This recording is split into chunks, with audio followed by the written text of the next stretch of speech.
welcome back to Access Anime. My name is Henshin Ikeda, and today I'll be doing a walkthrough and review of Sword Art Online episode 24. Now, if you remember from last episode, we see Kirito and Lefei finally making up, and they're heading to the dome at the base of the tree. Now we see Rikun actually joining them as well, so this trio is now in the dome at the base of the tree, taking out all these guardians, and it's an amazing fight in my opinion. But eventually we do see Rikun in general do a self-righteous act in trying to save Lefei because she was about to be attacked. He uses dark magic and he saves the day, and it makes a big opening for Kirito in general. Obviously Kirito makes a break for that, but the end result being obviously Rikun, he's now dead, so he can't help. But we do see Kirito about to make it, but we see all these guardians kind of take him out, and it looks like he's about to lose, and it looks like Lefei's going to be next. But then we see the Kate Sith and the Sylph in general come out of nowhere and save the day. Now they're backing up Kirito as well as Lefei, and we do see Kirito and Lefei doing a really interesting matchup, exactly like Kirito and Asuna, so it's interesting. And eventually we do see Lefei hand off her sword to Kirito, and he makes a break all the way to the rooftop to the next level. Now he does make it, and he's with Yui. Now, as well as Kate Sith and the Sylph in general, they do a general retreat with Lefei because their job is now done. But sorry, I digress. Moving on. Now we do see Kirito and Yui now at the second level, and they are pointing out, it's a big scene in my opinion where they're about to be screwed over by all these guardians appearing out of nowhere. Now apparently this next level wasn't meant to be even opened. You're not supposed to be able to reach it. But if you remember correctly, Asuna gave Kirito a systems administrative card. Now Yui tries to activate it, and again, that's where the episode ends. I'll keep my final thoughts, my rating at the end of the clip, so stay tuned. But let's dive right in. Now we open up this scene exactly where we left off. We see Yui as well as Kirito getting ready to transport to a new level with the system administrative card that, well, Asuna gave Kirito. Now they are taken to a different level just in the nick of time, and it should look familiar. It's those bright freaking tunnels. Yeah, those tunnels. Yeah, that's where they're at, and we do find out Yui knows exactly where Asuna's at.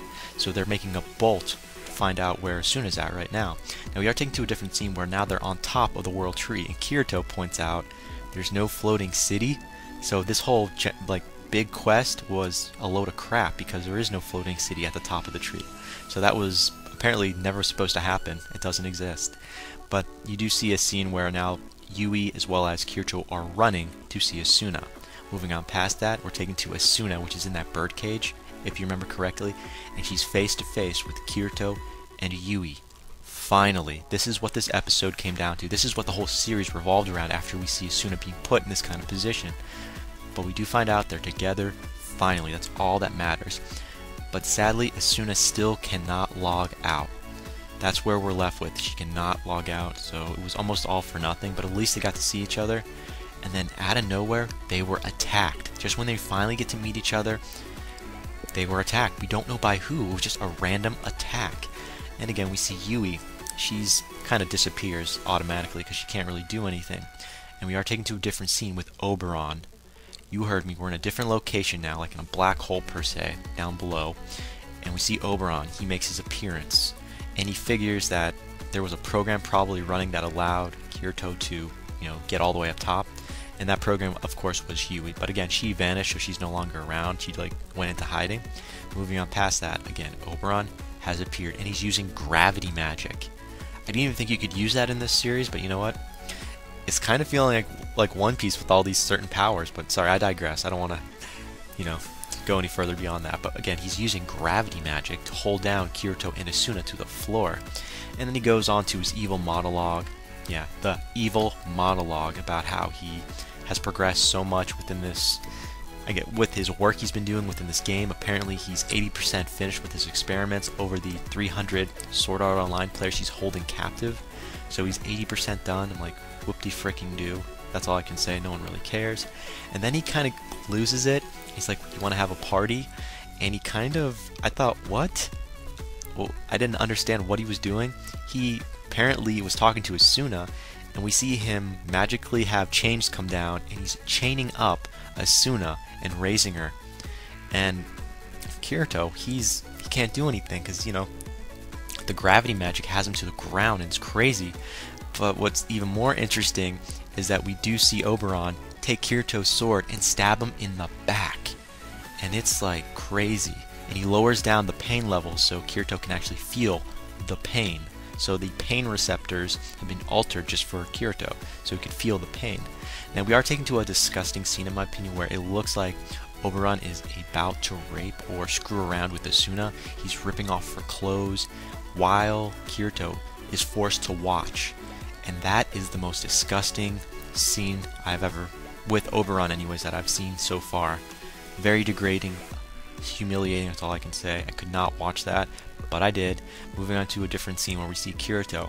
He's seen being helpless, he can't do anything, and he's losing it. And he's like I've come this far and yet everything's slipping away. You know, he's really helpless. But he hears voices and you're wondering, how is he hearing voices? Where are these voices coming from? We find out Kayabe, the creator of Sword Art Online, is talking to Kirito. And he's trying to give him confidence to move on. You know, just to give him that kind of confidence. And you know what? It works. Because you know what?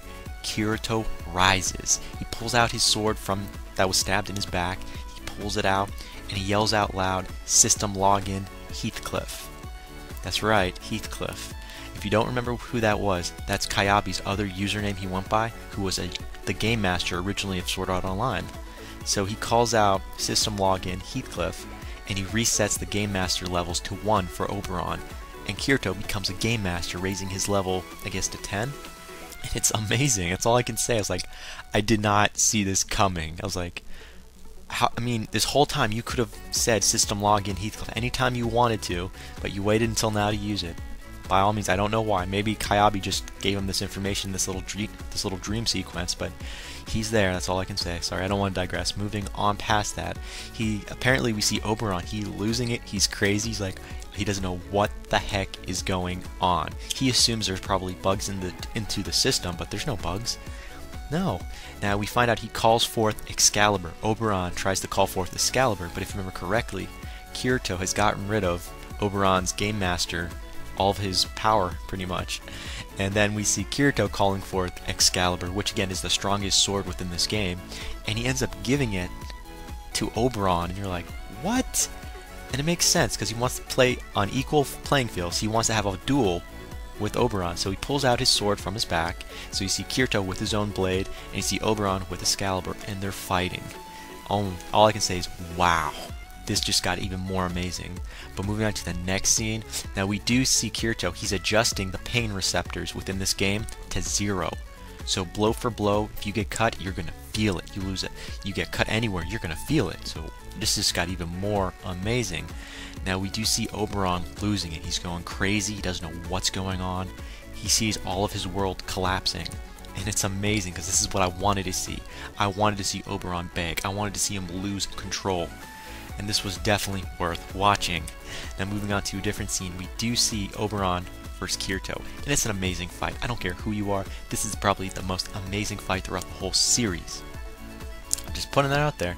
It was amazing. Now we do see Kirito chop off Oberon's hand. I was like, it's about time. This is what we wanted to see. And then it gets even better. We see Kirito slice Oberon in half. That's right at his waistline, cut right in half. Oh, we're not done. Kirito takes Oberon's head, shoves his sword right up it. And then we see Oberon disappearing, and that's the end. Kirito has won. Oberon, he's nothing. He's been defeated. And again, it was one of the most amazing scenes ever. That's all I can say. Now moving on to the next scene, we do see Asuna finally catching up with, well, Kirito in general. You know, they have a nice little hugging moment, and it's a long time coming. That's all I can say. Well worth watching. And eventually, Asuna logs off. End result, Asuna has logged off. I was amazed. That's all I can say. But it's not over yet. Kirito is still trapped in this black hole background, you know. And we see Kayabe appear. And we find out Kayabe gives Kirito something called the Seed. In my opinion, the Seed looks like Sword Art Online. He's giving Kirito the world. At least that's my assumption. And he basically says, Kirito, do what you want with it. Destroy it, keep it. It's up to you. Now, before he goes, he ends up telling Kirito he hopes they meet again. He hopes they meet again. So I'm wondering, maybe we might see him in the next episode. Or if there's ever an OVA that comes out for it, or movie, maybe we'll see him in there. All I can say is it was definitely worth hearing him say that. To me, it meant something. Now, moving on past that, we do see apparently Kirito is now back up top of the tree, and we see Yui come out of nowhere, and she's like, they're having a father and daughter moment, and she's filled in. Now she knows that Asuna is logged off and she's awake now. that she's like just happy. They're having a father and daughter moment. Now eventually that comes to an end and we see Kirito finally log off. Moving on past that, we do see LeFei in the offline world on top of Kirito. Kind of, they're cousins. They're not brother and sister, but I'm putting this out there. It was a brother and sister incest moment to an extent. It was definitely there. They were blushing. But we do see, LeFei snap out of it and say, is Asuna awake? Go see Asuna. So at the end of this episode, we see Kirito outside on his bicycle, and it's snowing, and we see LeFei, waving, saying, go get Asuna, and he's going to see Asuna at the hospital. And again, that's where the episode ends. As for final thoughts, well, first of all, did Asuna get married to Sigyu? Yeah, King Oberon? We don't know what the date is right now, so they may have already been legally married. We don't know. Probably not. Probably not. But also, are things going to be the same? Are they going to be different? We don't know. But I can't wait to see them finally reunite in the real world, both awake. That's all I can say.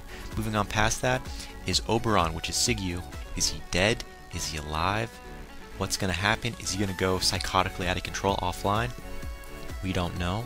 And since his pain receptors were changed, is he dead? Is he losing a hand? Is he chopped in half? Is his head gone? I mean, it was a very graphical fight, so I'm wondering what happened with them. Now, I'll put one more final thought in moving on past that. I'm wondering, are we going to see Yui in the next episode reunite with Asuna and Kirito online? And maybe is there something going to be special offline for them? Are they going to get married? Are we going to see Asuna marry Kirito? We don't know. But again, that ends for my final thoughts as per my rating.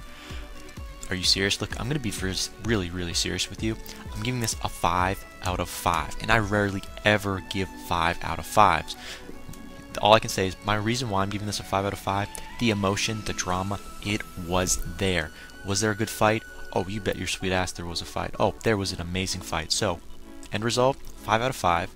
Great fight, great drama, there's definitely emotion there.